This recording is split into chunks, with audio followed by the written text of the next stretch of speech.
cars, and I haven't heard a bunch about Martinez. Is he racing full time this year? He is racing full time. He's not really up there much. I mean, he's a top 5 guy. He's sitting right Martinez last year was just. He was on fire. Yeah. He won the championship there at Sunset. Well, and it came down to the last race between him and Shane Younger. Yeah, we were there together. Yeah, Dude, that was a great race. Awesome race to sit there and announce. But check this out. So points going into last week. Shane Youngren, 4 wins, 6 top 6s, 6 top 10s out of 6 features, 644 points over Guy Tao Sr. by 63 markers. Okay, so now you talk about the Taos. Okay, you got junior and senior. These guys and Jimmy Brinster, Marty Holmanson, all these guys are picking up the slack of chasing down Shane Younger. That's a task. They're going back. They're doing the homework. They're doing everything else, and it's insane. So Shane goes out there and wins a trophy dash, and I ask him, of course, again. It's just a repeated deal. I almost just kind of want to hand him the mic, and he already knows what I'm going to ask him. He says, "Yeah, just patience. Got to get out front, and track's awesome. It's pretty good to go." I said, "Okay." I said, "Well, what is it going to take for you, of course, to win the main event?" And he says, "Man," he says, and I think he's feeling it now. Because Guy Tao Sr., Guy Tao Jr. Those are fast dudes, man. Those guys pit literally right next to each other. Jimmy Brinster, Marty Holmanson, Martinez, they kind of pit away from Shane. Not that they don't like Shane, but they want to beat Shane. Right. So the intensity of watching, Shane win all the time is kind of getting to these guys, getting underneath their skin. You start winning a lot, and you're like, dude, there's got to be something we have to do to beat this guy. So that just happened to be that night, okay, running 25-lap main event, Guy Tao Jr. Junior stepped it up like you wouldn't believe. Yeah, when I was there, when we worked together last year at Sunset, those Tao boys they're no joke. Don't sleep on them. They're no joke at all. Don't sleep on them. They're fast, and if you slip, they're going to take advantage. And the problem with that is you got someone like Youngren up front. You can put him on a 25-lap feature and watch it. And it's like you're watching the same lap over and over in a loop. Absolutely. That's how he drives that track. But, I mean, to hear that the Taos are up front winning races, it does not surprise me at all. Those guys are, class act, great drivers, and they're part of that mix with the fast guys there. So out of the 17 that started the A main event, only 10 finished on the lead lap out of 25. You had let's kind of go from the back. So you had the 2-0 of Ted Reese. He only had 1 lap. Okay. You had Neil Hopwood, the 48. You had Jake Tupper, and you had Guy Tao Sr. only make 1 lap. Starting park. I've been so real quick. Let me ask you about Tupper. So it's a kid I've watched develop throughout the kart ranks and up into the micros at Sunset. So now he's running the dwarfs. Let's talk about just real quick what caused him to start in park. Had an accident out of turn number 1. Okay. Just him and Senior both kind of got together a little bit. Both got taken off on the hook, and that was the last we saw him. Bummer deal. I figured it would, maybe just be, like a flat tire or maybe a tie rod or something simple that they can go back and it's kind of let me do this a little bit here. It's kind of what I thought personally or whatever was to that maybe like I said they had a tie rod issue or something like that and trying to pick it up a little bit. But so anyways, wow, blew my ears out. I did. Okay, so let's do that. Hopefully that people are telling us to kind of turn up a little bit. So let's see what that does there. Okay. So both of those guys had an issue going into it and just didn't have, basically got taken off the hook. So then we're going to go off to who won this thing. Guy Tao Sr., okay, gets out front and takes off. But mind you, though, Shane Youngren did finish second. Now, he was trying anything and everything he could until literally the last lap. They were going down the backstretch. Shane was on the outside. Decides, you know what? I'm going to go ahead and I'm going to try to slingshot on the inside. He was down on the bottom going down into turn 3. He's literally, door to door with him or whatever. Junior gets this whole shot out of 4. But Shane, if there was an inch, there was less than that. It was crazy. These guys were literally, he tried anything and everything he could to to slam the door, basically to try to run him up against the wall or whatever like that. But at the line by 1/10 of a second was Gaital Jr. It was crazy. Okay, so let me ask you a question, just real quick, off your memory. Okay. Where did those drivers start in that feature? So both of these guys started mid-pack. Shane started 9th. I believe Gaital Jr. started 6th, if I remember right. So they had to run through traffic and then settle amongst themselves at the end. Yep. That's good racing. Well, and then check this out. This is 3rd. This is the 2K of Jimmy Brinster. Now, Jimmy Brinster, look at this. This is cool because he right now is, track record holder there. Back in July 3rd, he set the track record with a 15.560. He was 2/100ths of a second from beating his own track record this week. A 15.560. I mean, he was crazy. You got Shane Youngren in the 18, the 53V of Jake Van Orkwyk, the 2K Jimmy Brinster, the 37.0 of Gaital Jr., the 46.0 of Gaital Sr. Now, mind you, Jimmy Brinster is the only one out of that list that has 2 Trophy Dash wins. Well, now Shane Youngren has 2 Trophy Dash wins, same with Jimmy Brinster. But this is the kicker, okay? You have Shane Youngren, Marty Holmesen, and Jimmy Brinster that have a main event wins. The only one that has now 5, or actually 4, is Shane Youngren. But to add to that list now is Gaital Jr. See, that's gonna be a good championship run when it comes down to the final race of the year. I bet you're gonna see some guys locked up and going head to head. In the points with those guys, Shane Youngren, of course, is 36. Mind you, this is from last week going into it. But you have Gaital Sr., Jimmy Brinster, Ryan Martinez is 4th, Gaital Jr., Danny Altum, John Chrisman. Now we're apparently somewhere in the stands or whatever, people are thinking that I'm saying Chrisman, and so I'm gonna start pronouncing it as Chrisman. So just so they know that I'm trying to get this thing right. Instead of using the 88S. You had Josh Rogers, you had Jake Van Orkwyk, you had Ted Reese falling out the top 10.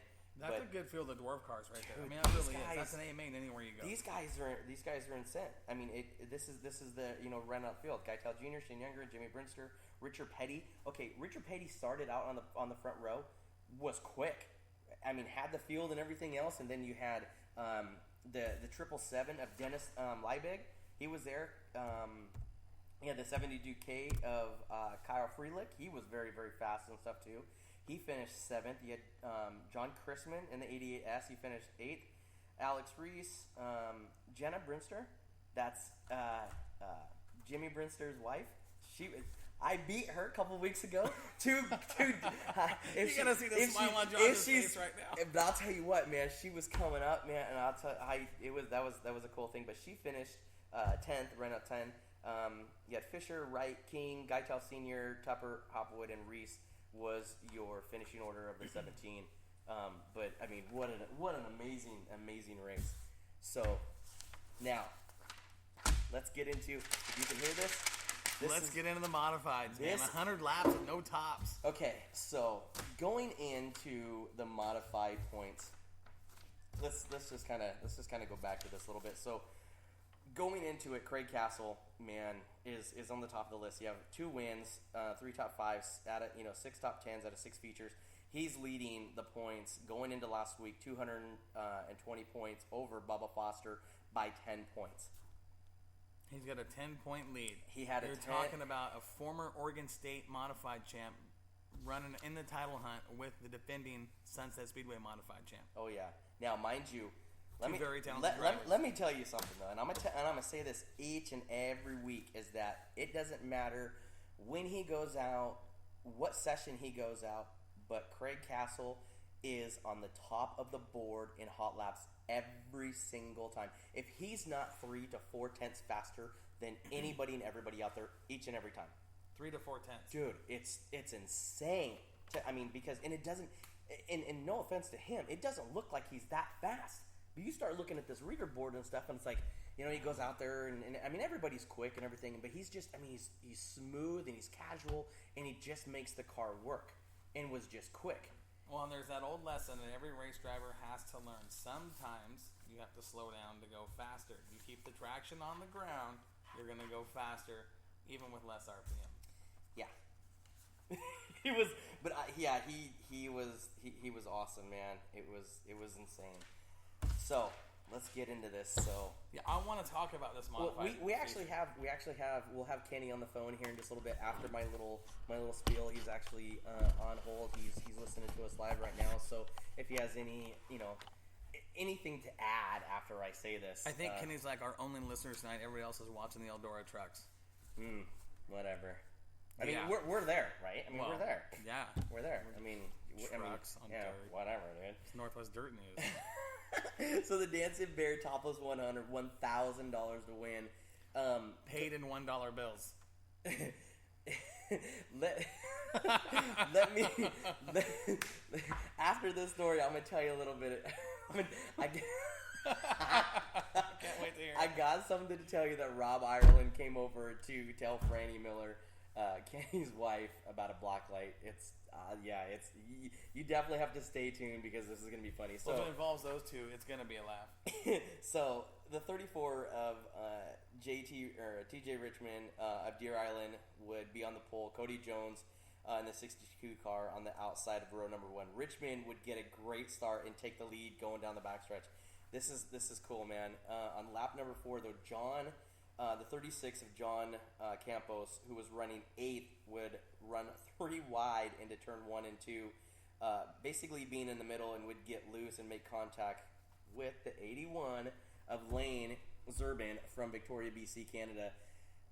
It was heavy enough contact. I thought that there was going to be a caution, but they both kind of bounced off each other, whatever. That there at lap number 4 kind of started the trickle-down effect for Campos. Mind you, had a fast car. He's always fast. Always fast. Always fast there. That car unloads fast. Cody Jones then at that time would get around TJ for the lead. Now this is cool because Cody Jones usually races over at St. Helens. Aaron Ellis, he races everywhere and stuff too. Those 2 car guys, not thinking that they were going to be fast, were on the set. Were very, very fast cars. Now listen to the name of Aaron Ellis, okay? Because I got something to tell you about this. So Cody Jones would take the lead in a few laps until the caution came out for the 99, and Jeremy Martin would spin out of turn number 3. On the restart, though, this is the kicker. The 48 of Ellis. It literally looked like he was shot out of a cannon out of turn 1 and 2 to take the stop spot from Cody and would start to pull away from the field. Now, when I talk about shot out of cannon, they both went in there, and Cody was up high or whatever, and Aaron was in the middle, and I'm thinking, okay, well, he's just going to sit there. Cody's going to get the drive off. Not even close. Ellis just took off, was just gone down the backstretch. I'm thinking, I'm like, where the hell? When you talk about forward bite, he was set and gone, and he would lead it until the guy came. And this guy I'm talking about, of course, is the 57 of Kenny the Killer Miller. Now, Kenny started. This is the guys who to really watch. Okay, before we talk about that, the guys who really watch were the 8 of Rob Ireland and the W5 of Jesse Williamson. Now, we all know a couple years ago, Williamson came and he won this race. Right. So he came back out and he says, hey, look, he's driving the old W5 car again. He says, I'm going to go back out there and I'm going to win this thing. So he was... When he's feeling that confident, that's usually bad news for the rest of the field. Man, and the bad thing about it, too, and I do apologize if he's listening and stuff, I don't know if it was me. It probably could have been me. I'll take the blame for it. But I kind of hacked his name a little bit, and I said Williams instead of Williamson. Yeah. So he kind of. If he's listening, I apologize. I will take the blame. It's my bad. But Josh, that's not a little man. He'll dot your eyes. It will. Come on down to the studio.